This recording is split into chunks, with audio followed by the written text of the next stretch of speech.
The Rockets' next opponent will be the defending champions Golden State Warriors, who reached their fourth straight Western Conference Finals after ousting the New Orleans Pelicans. The Pelicans trailed by only 3 points at the half, but the Warriors unleashed a back-breaking 25-4 run to start the third quarter to beat the Pelicans 113-104. The sharp-shooting trio of Stephen Curry, Klay Thompson, and Kevin Durant engineered the breakaway, combining for 75 points. Their fourth All-Star in Draymond Green added a near triple-double. The Warriors-Rockets Conference Final Showdown will be a rematch of their 2015 series, which the Warriors won.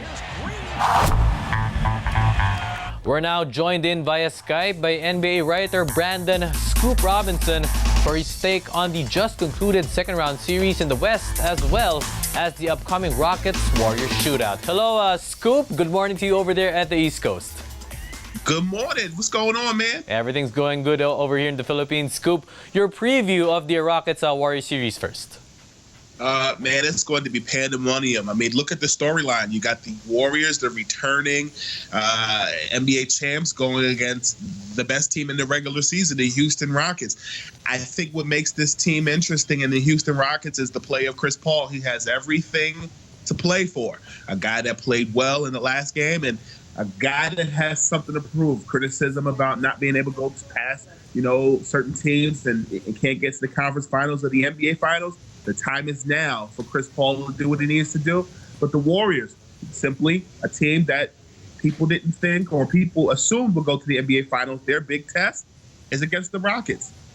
It's going to be a good game, a good series, and I think it's going to go 7 games, man. This could be NBA Finals, but hey, it's two Western Conference.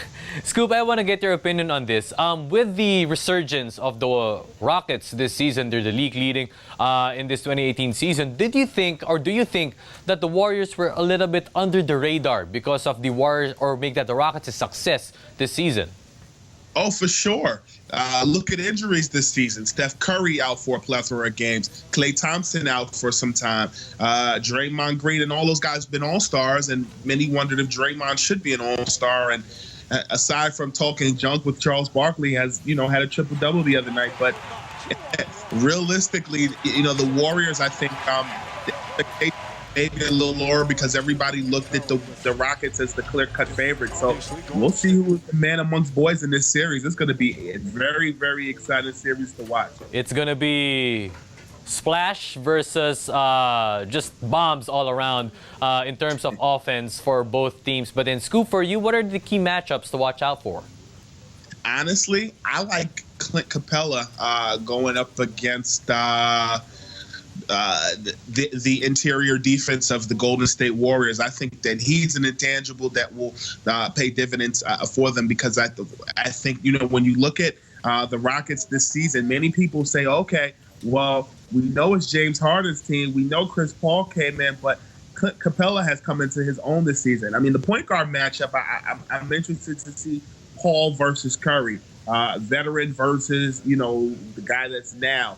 But also, honestly, I can't wait to see Kevin Durant and James Harden go toe-to-toe. I think that this matchup, man, there's so many different things. I mean, people look at the Rockets and say, last year, they're just an offensive team. Well, they beefed up defensively. I don't have the stat in front of me, but in the regular season, the Rockets were in the top 10 in NBA's defensive in the defensive category, in the defensive efficiency. I think that this matchup is going to come down to defense. The Warriors are a defensive team, but so are the Rockets, and scoring will be at a premium on both sides. But man, oh man, there's so many all-star intangibles there. I don't know who to pick to win this series. Many people want to see the Rockets win. I mean, even rapper executive Suge Knight said in court, hey, the Rockets are going to win. I don't know, man, but it's going to be pandemonium. Pandemonium, Scoop. I can feel the hype over there that they're in the States. But then also, you mentioned about the matchup between Kevin Durant and James Harden. But then if you look at the backcourt matchup, it's Stephen Curry against Chris Paul. Klay Thompson may be going up against James Harden, and you mentioned about Clint Capella and the interior defense of the Golden State Warriors. But do you think Kevin Durant will be the X factor in this series, given that Trevor Ariza will be maybe his main matchup? Well, when you look at Trevor Ariza, a guy that has much playoff experience, much NBA Finals experience, I think defensively, Trevor Ariza is going to have to go back and dial back the clock to 2010 when he played in the Finals and played very well for the Lakers. But I think Klay Thompson will also be an X factor, a guy that is not heavily talked about like maybe Durant and Klay Thompson, or rather Steph Curry. But I like a multitude of matchups, and I think. But I think Kevin Durant has a chance to really break out, because I think the Rockets have just been the talk of the NBA's Western Conference all year, and it's kind of like. There's a song by Eminem and Dr. Dre, forgot about Dre. They forgot about Clay. They forgot about Steph. They forgot about Draymond. And the Warriors are champions. They've won two years and lost one. And now if they want to really prove who they are, the time is now. And it'll be an interesting matchup. And of course, the Warriors will be the same OGs, when it comes to the offense of here in the league. But then shifting it now, Scoop, to the eastern side of things, it will be tomorrow here in the Philippines. It will be Boston against the Sixers, and same night that matchup there in the States. Do you think the Celtics will be able to close this out in 5 games? It's gonna be interesting. You saw the junk talk in the last game between one of the Mars twins and Joel Embiid. I don't bet against Philly, but Boston, when I was on your show last time, I counted them out against Milwaukee. It's going to be a very, very, very, very interesting game, and hopefully the Sixers bring Meek Mill as their good luck charm for this one. But it's going to be interesting to see what Philadelphia does. TJ McConnell had a heck of a game last game, and in order for the Sixers to win this one, I really need Joel Embiid to get his butt in the post and not fall in love with that jumper. I saw a couple times last game where really, really and truly he was just falling in love with that jumper. And I think another intangible is Ben Simmons has to really bring his A game. Like Donovan Mitchell, and again in the Houston series, sometimes Ben Simmons can show that fatigue, and hopefully he steps it up a notch in this game, and really and truly, I think the Sixers can push it.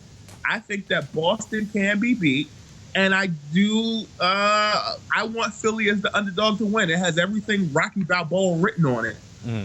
But it's going to be interesting, man. You'd want to close it out because Cleveland is no joke. And LeBron is coming off of his LeBronto tour, and that's God's plan, as Drake would say. And 15 years in the league, no signs of slowing down. We'll see if Cleveland gets to match up with Boston, if they close it out Tuesday or make that Wednesday night there in the States. Thank you so much, Brandon. Always a pleasure for your time here in the Philippines on Game Time. Thank you, brother. I'll see you soon. See you, brother. Scoop B Radio.